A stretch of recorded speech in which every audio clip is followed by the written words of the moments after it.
even if you've not had a relationship of that kind or affected by it, friendships, like you said, did get affected by your work schedules and uh, timelines. So it need not be just romantic relationships being affected necessarily, but I think what you brought in is a very good thing. I have known a lot of youngsters of late. So I had a youngster that I was talking to, and I said, "So who are your best friends?" So he landed up saying, "I have 12 best friends." I said, "How is it possible to have 12 best friends?" So he said, "It's not. I cannot discuss everything with everyone. So there is a certain goodness in one person. So I go back to them, and that's what we discuss, and so it works for us." And I said, "But what when there is something really serious?" He says, "I have people. So serious, this kind of serious goes there, this kind of serious goes there." So I was like, okay, like I've most of my friendships, minimum I think would be 10, 12, 15 years. Minimum. And not even, one doesn't have to go out of the way. Like you said, these tattoos are for good. So obviously, when you decided to do them, all three or four of you felt very strongly about each other, saying, We were just a teenager. That was just an impulse. But even doing such a thing or naming, like I would say that naming your that person as a best friend, that creates a sense of, a responsibility, sense of connection automatically.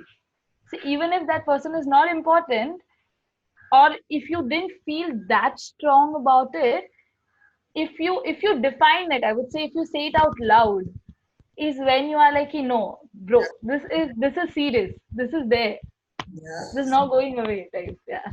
yeah, so it is on a different matter. Me and a friend were chatting this morning, and I said sometimes it takes the body to teach the mind. Most of the times, it's the mind deciding what the body does. But sometimes you do these things, say it aloud, or take some actions to remind yourself. There is there's something we've started on the values workshop. It's called Each One Feed One. So once a month on some occasion. So it could be Diwali. Now next month it's I'm planning somewhere around Christmas or the weekend around Christmas, and we I kind of propagate as much as I can, and people have been contributing. They send pictures and they say don't share these pictures, or then I have to crop them and just show the food or stuff like that. But the idea is to share something with a stranger, or even people around us whom we've not been otherwise paying attention to. Sharing good food, that's it. Mm. So yesterday, funnily enough, day before, three of us were sitting and we were talking and jibing at each other, saying, "Okay, we started this. We've not been doing anything except for this one day." So the other guy said, "Let's do it tomorrow." Mm. And the next day itself, which is yesterday, we went and distributed some food in quite a few places around New Bombay. I'd come to your part of town. Ah. So it was a fun experience in the sense of uh, physically when you do something, it kind of tells you what are you feeling about the subject. So although on the surface of it, all of us are just contributing money, get something made and going and distributing to 50, 100 people out there. The idea of doing it reminds you why are you doing it and what are you trying to get at, which is a different way of saying the same thing that you were saying. One last question. In terms of ability to see relationships from a point of view where you are grounded in yourself and you are able to have better relationships with everyone. In a dire state situation, there is nobody to have any kind of relationship with, because this year I have heard of such stories where people are absolutely alone. Uh, we've all felt a bit of it because of the lockdown. I think there have been days where you're feeling a little completely out of place in terms of how do you reconcile yourself to being jailed. Sometimes I used to find birds outside my window and I used to really feel envious. Yeah, you can do what you want. I am unable to go out because there's some police wala who might hit me or something. I'm scared. So my question to you is, in that scenario, whatever values that you've espoused so far in terms of uh, paying attention to the bigger picture, figuring out your short-term and long-term goals, uh, contextualizing them, whether it is what you really are after is actually happiness. It's not the car or the 10 cars or the bungalow or whatever. It's really happiness what you're looking for. Uh, then also making time for yourself and others, trying to go out of your way to make an impact or an impression on people who matter to you, telling them, yes, you matter to me, giving them the gift of your attention and the time spent together. Uh, if these things are manifestations and they do not exist, would whatever you say still hold true? Would should one still go through this kind of soul searching to arrive at a point of understanding about oneself? I think everyone in their life at some point of time goes for that soul searching without even naming it. But Yeah, sometimes it's at a younger stage, sometimes it's a latter stage that what am I doing in my life? Everyone has that question once in their lifetime for sure, which is very serious, which hits them hard. Why am I actually here and what am I like? What is that? Have I even made a dent in this world?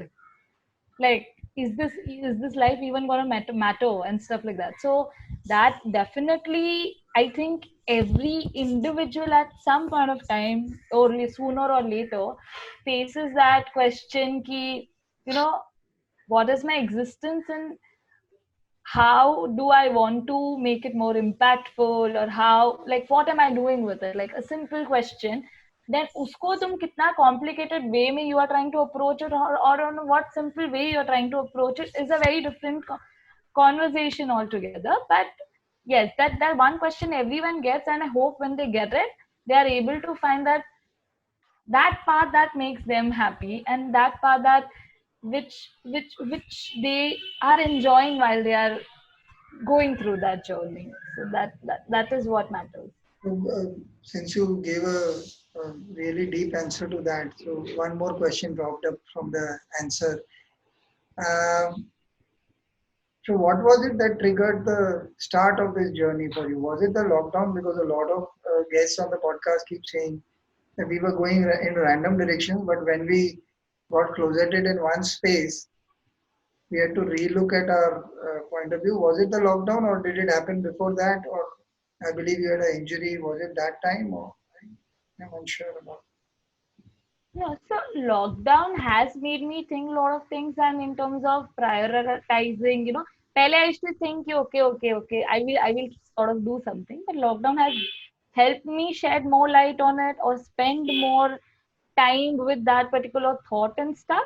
But I see personally, lockdown has affected a lot, but I wouldn't say it made a huge impact on my life, because due to technology and stuff you were still connected. Yes, you were not meeting people even though they were in your same area and stuff, but you were still connected. When you were going insane in your head, you still could just dial up on someone and just talk to someone. It's not that times you had to write letter and there is a pandemic. So so it has helped you do that, you know shed more light on certain things and stuff. But I wouldn't say ki pandemic or the lockdown has done a lot of impact, but it has only helped me get better. That I would say, because 3 months with yourself, you actually realize ki what am I good at, what am I not good at, and what is the next thing. You know, like you have been always telling me ki Sheetal, what's next? Like, what are you doing? So that this lockdown actually made me think, ki, Sheetal, what's next? Till now, so you were not thinking because you were pulled out and pulled apart in all the direction. But this gave me that momentum sort of thing. It stopped, it slowed, and it made me think, ki, okay, what's next? Sheetal, now you really need to focus, sort of thing. So I think, yeah, but hopefully lockdown has affected everyone in a positive way, like it has done to me for sure. So yeah. Right, okay. So the absolute last question, I promise I won't ask another last one after this. No. Since the topic has been relationships, and you Hmm. have nicely delved inside you to give us a glimpse of the journey that you had in recent times. Do you have an example or a story to share? This changed Sheetal has been perceived differently by either family or friends, or who like, hello, what happened to you? How come you are now like this? Has anything like that happened at all? Well, to be honest, on the exterior, even when today I meet like those friends and school colleagues, college colleagues, or the school classmates and stuff like that, I keep on getting that word that you haven't changed a bit. So I think the external me is exactly the same I was.